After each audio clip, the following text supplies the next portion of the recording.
Thanks very much, Helen. Hi there, I'm Richard Coombs. I'm the rector of the church here, and it's really good to see you here this evening, especially if you're here for the first time. Hope you enjoy being with us, and we'll stay for tea or coffee, something to eat. Is there something to eat afterwards? Pizza. There is pizza afterwards. Stay for pizza. I've got another notice, and that is that Jill, my PA, my personal assistant, is taking a break for 6 months, and I need somebody to replace her, just for 6 months. Now, it's not a full-time job, it's just probably a day a week, can be worked flexibly over a week, and it can pretty much be worked from home as well. Now, I'm afraid it's not paid, but the job satisfaction is immense. So, would you like to consider being my PA just for 6 months? I would hugely appreciate it. I can give you a job description, which will give you some ideas of what's required, and we can have a chat about it. But it would be great if we could find somebody who could just help me out just for 6 months or so. That's great. Second thing to say is, at the end of this sermon, we're going to have questions, Q&A. Don't often do that at 6:30. Doing that tonight. So if you've got a question as a result of what we're saying this evening, store it up, and Ollie or somebody will come around with a roving mic to ask some questions at the end. Now, after I left school, I spent 6 months in the Far East, and I came across a lot of Americans and Brits who were living far from home in Indonesia and Malaysia and Singapore. And I noticed that expatriates had two approaches to life. Either they went native, so they just became like the people they were living amongst, or they became, and that actually was quite rare, I didn't meet many people like that. I did meet one English missionary, though, who had become an Indonesian citizen. She'd actually changed citizenship, and she never came home to the UK. She was just completely embedded in the culture. But much more common was retreating into the expatriate ghetto, failing to integrate at all, mixing only with Westerners, watching Western TV, reading American or British magazines, only eating Western food, all that sort of thing. Now, according to chapter 2, verse 11 of 1 Peter, which we're looking at through our evening services at the moment, we Christians are a bit like those expatriates. We're living away from home because our true home is not here on earth. Our true home is in heaven. So we are aliens and strangers here on earth. We're living on earth by the standards of heaven. So look at chapter 2 and verse 11. Dear friends, I urge you, says Peter, as foreigners and exiles, so like those expatriates, to abstain from sinful desires which war against your soul. Live such good lives among the pagans that though they accuse you of doing wrong, they may see your good deeds and glorify God on the day that he visits us. So we're not to go native. We're not just to become like everybody else we're living amongst, but also we're not to retreat into the Christian ghetto and spend all of our time with Christians. We're not only to read Christian books. We're not only to listen to Christian music. We are to be integrated within our culture. Live such good lives among the pagans, it says. But we're not to go native. We're to be different from the world around us. Live such good lives among the pagans. Now, last week, Gareth Griffith spoke from the second half of chapter 2 to show how we Christians are to be distinctive in a couple of areas of life. It was a really great sermon. Do listen again to it on our YouTube channel if you missed it. He talked about how we Christians are to be distinctive in the way that we live under authority. And he particularly talked about the authority of the state and the authority of employers. Today I'm looking at chapter 3 and another authority relationship, and that is another area where we Christians are to be radically distinctive from the world we live in, and that is the whole area of marriage. Now, as Simon has said, I know a lot of people here are not married. Don't switch off. This might be applicable to you one day, and even if it isn't, you know a lot of married people, and you'll be able to help us who are married. Okay, 2 points. First, how wives relate to husbands. Secondly, how husbands relate to wives. Very simple sermon tonight. How wives relate to husbands, how husbands relate to wives. So let's dive into chapter 3 and verse 1. Wives, in the same way, submit yourselves to your own husbands. Now, I know what you're thinking. You are thinking, this is why I cannot stand Christianity. Repressive, sexist, oppressive to women, men oppressing, oppressive relationships, all that sort of thing, abuse. And I have a lot of sympathy with that, because there is a lot of that going on in our culture today. Can I just encourage you to suspend your disbelief just for a moment tonight, okay, if that's how you're feeling? Just bear with me and see if by the end of what I'm saying, this doesn't actually make more sense than you might think. Because it does conjure up, doesn't it, the image of suppressed, stunted, and downtrodden women, pandering to their husbands' every whim. And to our shame, it has been used like that by Christian men to oppress women. But just because a passage has been misused, there's no reason just to bin it and say it has no relevance to us today. Now, it is quite true that elsewhere in the New Testament, in Galatians chapter 3 and verse 28, Paul says this: there is neither Jew nor Greek, slave nor free, male nor female. You are all one in Christ Jesus. Everybody who is a Christian has an equal status and standing before God. There is absolute equality of status before God. Nobody is more important than anybody else. We are all his precious sons and daughters. But that does not mean that all gender differences between us have been obliterated. Now, some people say that these instructions are just applicable to the first century culture. But I don't think that's quite right, because in verse 1, if you look at it carefully, it says, wives, in the same way, submit to your husbands. Well, in what way? Well, we have to go back to verse 13 of chapter 2. Submit yourselves for the Lord's sake to every human authority.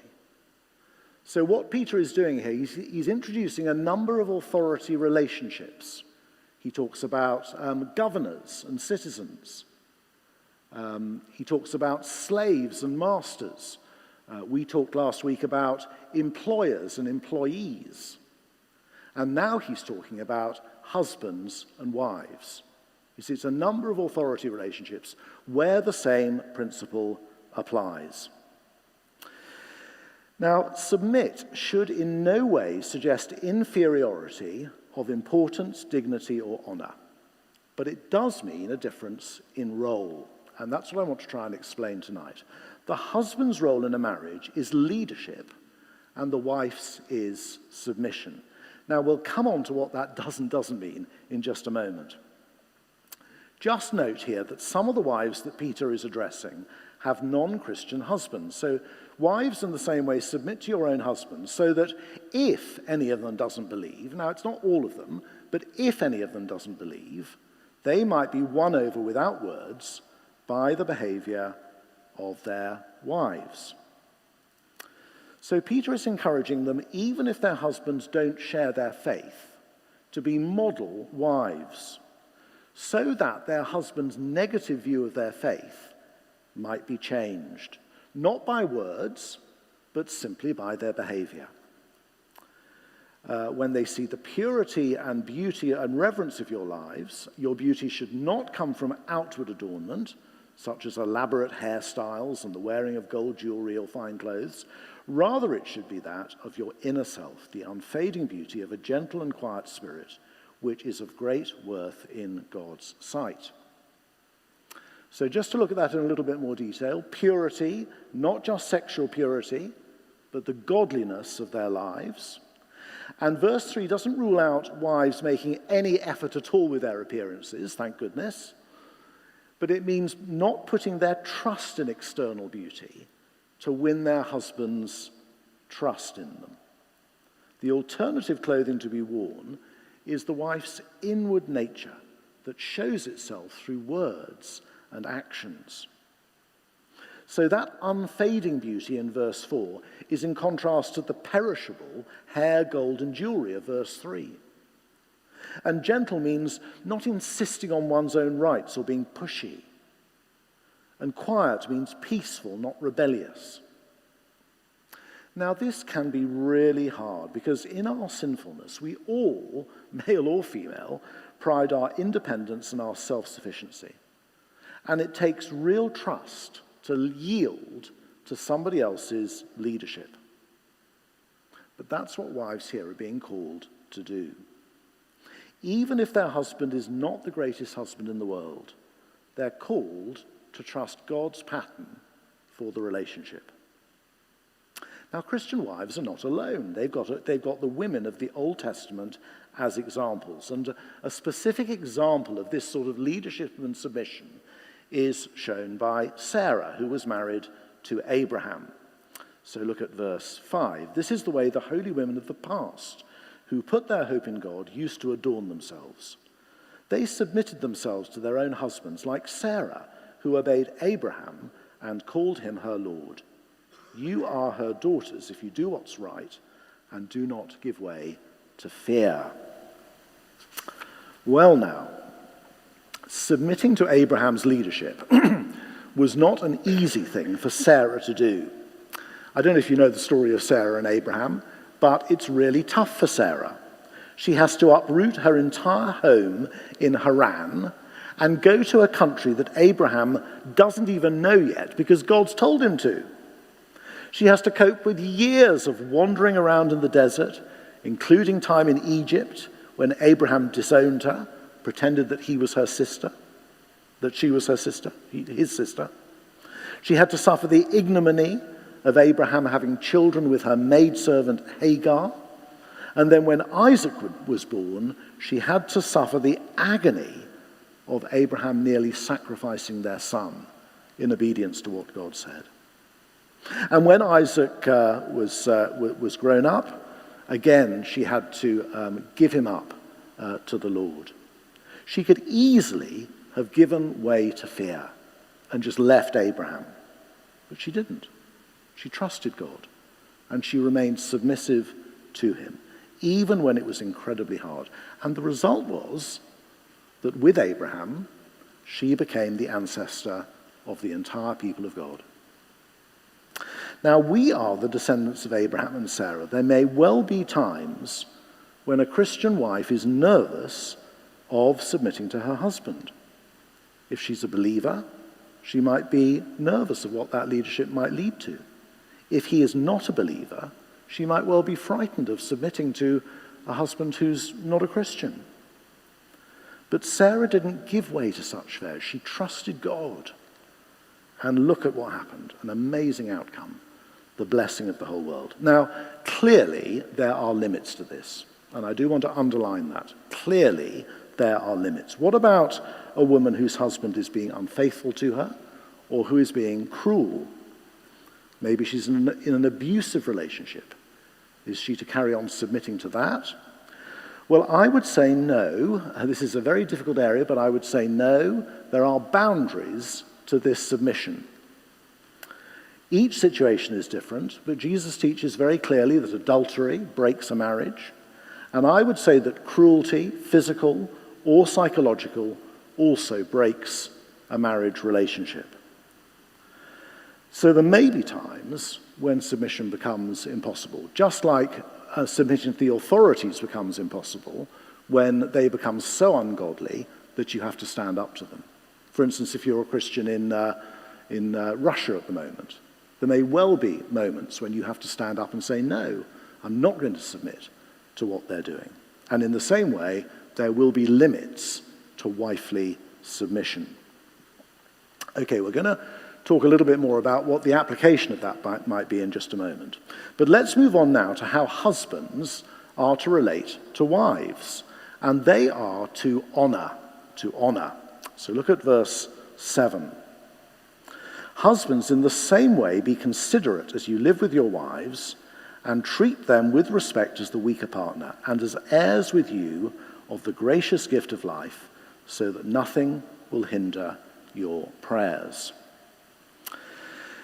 Husbands in the same way. Well, in what same way? Well, husbands also have to submit, but they have to submit in a slightly different way. Husbands are to submit to their wives' needs. So wives are to be treated with respect. Literally, that word means honor.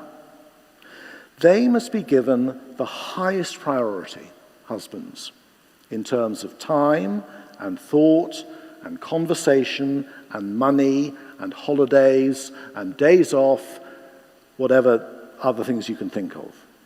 And this honoring is because they are the weaker partner. Well, now, what does that mean? Weaker does not mean physically, morally, psychologically, or spiritually.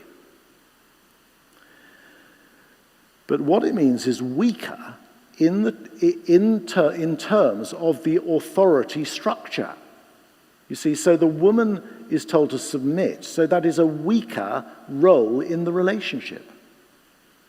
It's weaker if you're having to submit. And husbands must realize this and honor their wives, making it a joy for them to submit to their leadership rather than abuse the power they have. Because the temptation for husbands is to take advantage of their authority and to crush and dominate and abuse their wives. Or alternatively, husbands can abandon all responsibility for the family and the marriage and leave it all to their wives. But that's equally dishonoring. And he is also to remember that they are joint heirs. So although the husband may have a responsibility for leadership within the marriage, he has no spiritual superiority over his wife. They are both equally children of God. And a final reason for this honoring behavior is that their prayers might not be hindered, because there's a very close relationship between our relationship with our spouse, if we're married, and our relationship with God. So that's the theory. What about the 21st century application? That's what you really want to know, isn't it? Well, William Barclay, who was a commentator on the New Testament, wrote this about first century marriages. He said, the wife was a husband's possession with no legal rights at all. She was his to do with as he willed. She ran his house and cared for his legitimate children, while he found his pleasure and companionship elsewhere. Home and family life were near to being non-existent, and fidelity was non-existent. So that's the culture that Peter is writing into. But I would say the situation in our society today is not very much better. Some women are appallingly treated by their husbands or their partners. To our shame, some Christian women are appallingly treated by their Christian husbands, expected to produce meals on time, to do the shopping, to look after the children, to keep the house clean, to buy all the Christmas presents, to book the holidays, to do the washing and the ironing, and to hold down a well-paid job as well. And what does the man do? All day working, and then at the weekend, down at the golf club, the football club, down at the pub in front of the TV, or at church, not spending any time with his wife or his children, rarely making any family decisions, not taking responsibility for his children, never praying with his wife or his family. Now, I know that's a caricature, but sometimes it's quite close to the truth. Husbands are to be considerate and to honor their wives, putting them and their families first. They need to submit to their wives' needs. That might mean taking a job which demands less time, which pays less, which gives less prestige. It may mean resigning from the golf club or giving up the season ticket at the football club. It may mean resigning from a church committee. Yes, it might mean resigning from a church committee. It certainly means taking the lead in making difficult decisions about finance, education, and discipline if you have children. It may mean making arrangements so that wives can take up a course of study or take up a job to make the best use of her gifts. It might mean taking on the childcare so that she can pursue a career. Because this doesn't mean that the husband has to be the breadwinner. Absolutely not. It certainly means carving out time exclusively for her. Now, I'm well aware of my failures in all of these areas. It takes time and energy and thought and hard work to love your wife. But just look for a moment how Jesus loves his spouse, the church. Look at verse 24. He himself, Jesus, bore our sins in his body on the cross, so that we might die for sins and live for righteousness. By his wounds you have been healed. That's how much Jesus loves his bride, the church. And that's what those of us who are husbands are being called to do for our wives, to love them as Christ loves the church. And I think many wives would love their husbands to take the lead more in home and family. But because their husbands don't, they find it very hard to submit to non-existent leadership. So I think that's what the husband's role looks like in practice. But what does submission mean in practice? Well, I don't really feel I can talk about this, so I'm going to ask my wife to talk about it. This is Nicola, my wife, and she's going to talk about how this works out in practice.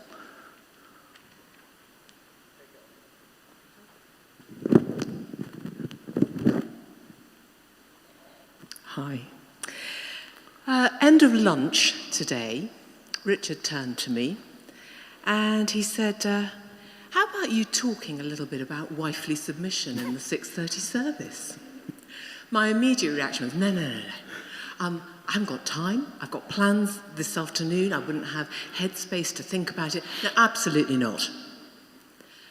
And then I paused and I thought, I wonder if this is a small example of actually 1 Peter daily life and decision making.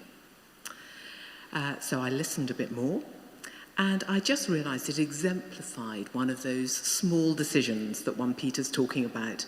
I think one of the aspects of submission for me is not just dismissing what your husband says. Discounting it because it doesn't fit in with your plans or it's not convenient to you, but actually taking your husband's question seriously, weighing it, and saying yes. Now, some of you who know me a little bit may know I am a fairly feisty character, but I have found it really helpful thinking about submission in marriage, seeing it not as a problem, but as a gift from God. Because in God's loving wisdom, he gives a leadership structure within marriage. He knows the sinfulness and frailty of our hearts, and that if there are 2 identical leaders struggling for power, for their will to prevail, it would be unhappy carnage. And so he's chosen to give husbands the responsibility to lead and wives the grace to accept that leadership. And that pattern enables healthy, strong, harmonious, functional marriages which bless others and bless society. Now, Richard and I have learned over the years to talk about a lot of things. We're surprised, we think we're quite good at communicating, but actually we still learn that we're learning to talk about things. You never have it cracked. And there are not many occasions where there have been major decisions where I have chosen to submit even though I disagreed. But there have been a few things, like whether to get a dog or not, or whether to actually say something to one of our grown-up children. I've been very keen to do so, and Richard wisely has counselled me not to, and I've chosen to listen to him and submit. Whether to spend some money on something or not, whether to accept gentle correction or challenge from him or not. So, with God's help, I've learnt and been able to say yes. Because I think at the end of the day, God is less interested in who was right and who was wrong than our hearts and whether we'd chosen to say yes to his loving plan. And I think for different marriages and different personalities, submission looks quite different practically. And I think we need to ask for God's Spirit to teach us and grow us. So I think for some wives, submission might look like learning to articulate feelings and emotions, to actually let our husbands in so they can understand us and lead us, rather than resorting to be silent or sullen or resentful. But because I'm a fairly strong, opinionated woman, I realised to my slight embarrassment as I was thinking about it, that in daily life, submission for me looks like just listening to Richard. Just listening to him, taking his opinion seriously, not being wise in my own eyes. It means asking his opinion and listening to what he says, not making major decisions about jobs or finance or holidays or children by myself. And I think submission for me also means trying to support and cherish him and set him free to flourish, wanting his best. So not upstaging him or dominating conversations. Submission is loyal and wants the husband to shine. And lastly, I often say to women who are thinking about getting married and are sort of agonizing over it, do you trust this man enough to submit to him? When he's right and when he's wrong? Do you trust his basic character? Do you trust the way that he treats people? Do you trust the strength of his relationship with God and his desire to look more like Jesus? And if you do trust that, then with God's grace, you really can entrust yourself to submitting to him.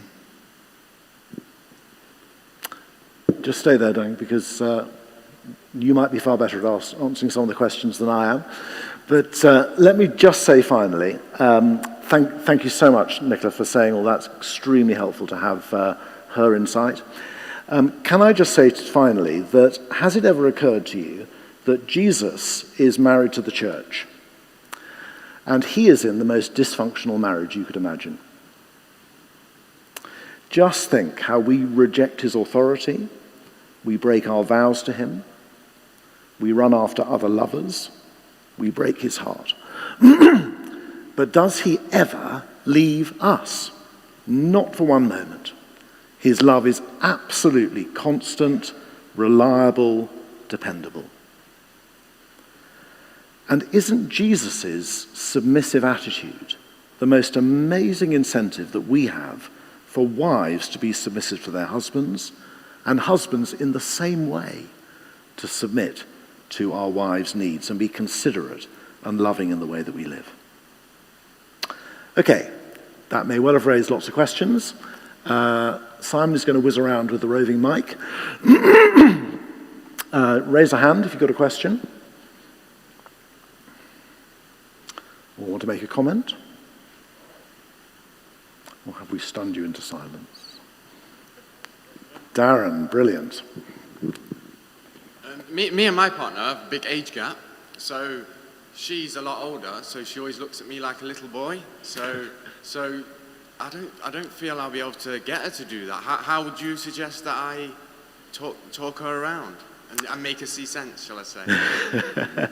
Well, I think some of the things that were said to the wives about winning their husbands around by their behavior rather than their words probably applies in a situation like that. So if your partner, I think your partner's not yet a Christian, I think one of the most important things you can do is to live a really godly life in front of her so that she's so impressed by the way that you live that she wants to share your faith. And only then, only after she's become a Christian, can you talk about these sorts of issues. Does that help? Yeah. Question at the back over there.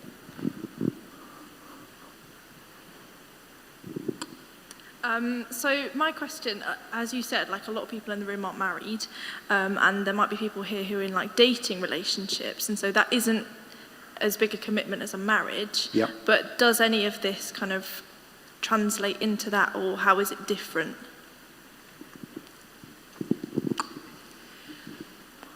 I think if you're in a dating relationship and you are exploring the option of whether this could be a lifelong marriage relationship, you have got that sort of framework in the back of your mind. And I think for a woman, it is thinking, is this someone who I would trust enough to choose to submit to them?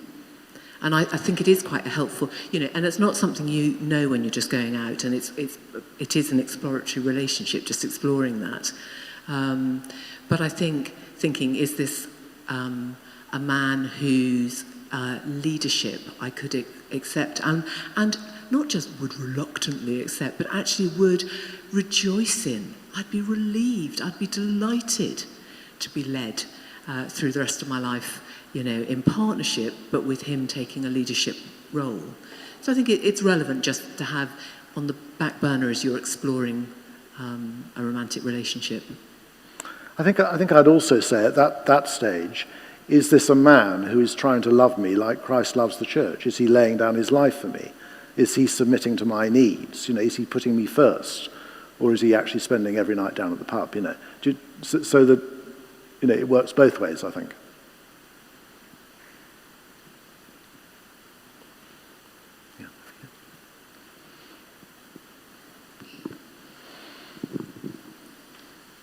This is outside of the church, but I seem to find a lot of men these days submit to a template of, well, she's above me, she's in charge, she's cleverer than me, I'm just a mere man who pays the bills. Yeah. I don't understand it. Yeah, that's one of the things I was trying to say in my talk, is that I think many men don't take on the leadership role within marriages that they should. And they tend to defer to their wives or partners because it's just so much easier, isn't it? Let her make all the decisions, let her run the finances, book the holidays, whatever it might be. And I think that's a real problem. I think there's a real problem with masculinity in our society. And actually I think there's a problem with masculinity in the church as well. And we men need to take more responsibility. I think you're absolutely right there. But I think it is really hard because this culture shouts loud about women's capacity, ability, complete equality of opportunity, all of which I would agree with. But they see equality as being identical. Mm. And I think that's so there is complete equality between men and women in dignity and ability. But in the role in relationships and in married relationships, equal, but choosing to accept sort of complementary roles. But I think it's really hard for men if you've got culture shouting that. You lose confidence to lead in a married relationship. And I guess that's why it's brilliant having 1 Peter and having Paul saying, actually, in marriage, it is valid and it is good to have a husband's leadership. I hope it restores confidence to men. Holly had a question, and then Jill. It was more just a comment, and it was about the fact where it says respect as the weaker partner, that in this society, it's really hard to, we're told strong females and stuff like that, so I think you've already covered it, but it was really helpful to hear that it's not weakness in the sense of who we are as people, it's within the authority, so that was really helpful. Thank you. No, thank you, Holly, and I really do want to underline that because I think sometimes that phrase has been used as a stick to beat the church with because, we're saying they're the weaker sex. Absolutely not. I'm not married to a weak woman. But nevertheless, she is weaker in that she has to submit to this authority, doesn't have to, chooses to submit to this authority relationship. Yeah. Thank you. Joe. Something I think I struggle with is it seems very arbitrary, and like men are obviously very different. I can see how it's good and harmonious to have two different roles, but what if the man's a hopeless leader and the woman's brilliant? Yeah. Why can't they just say at the start, look, you're better than this than me. Let's just switch it. Yes. Why does it have to be something that it feels a bit arbitrary of just Yeah. the bloke doing? No, absolutely. And within our relationship, there are things that Nicola is far better at. For instance, she is far better at routes, map reading, routes going from one place to another. I'm completely uninterested in how to get from here to Cornwall, whatever it might be. She is fascinated by that, so I hand over all routes to my wife. She plans the route. She's much better at sorting out holidays and doing that. And we've talked about this, and we've decided she will, generally speaking, do that. So it's not saying that every leadership decision has to be taken by the man. You'll negotiate about that. But where there's a decision where you can't agree, where the buck has to stop somewhere, and in our relationship we find that doesn't happen very often. It does happen occasionally, that somebody has to be the leader. So I think that's what we're saying, really. We're not saying that every leadership decision has to be taken by the man. Does that help? Yeah. And I also think that with God's help, and he can.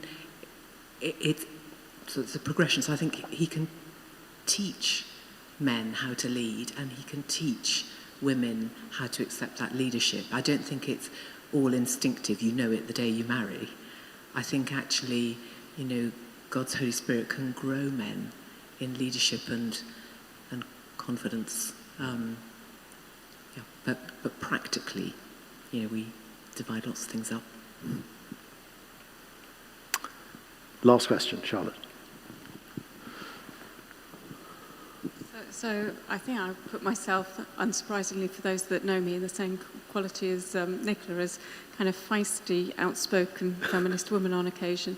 But this isn't problematic for me, and I think about, I've been married to Campbell for a very long time, 38 years, and it does feel very much like a partnership, but on the other hand, I have followed him around the country, into different countries, and done various things. But you also realise that a lot of this is also about the quality of leadership.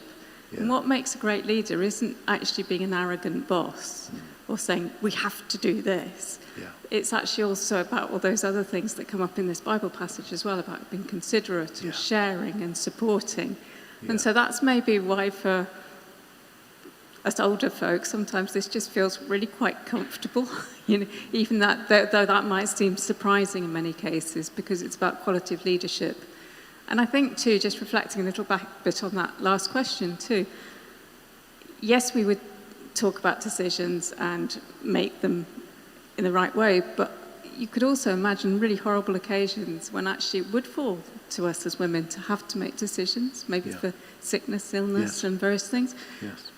And then just know that would be expected as well. Yeah. So you're actually prepared for that, too.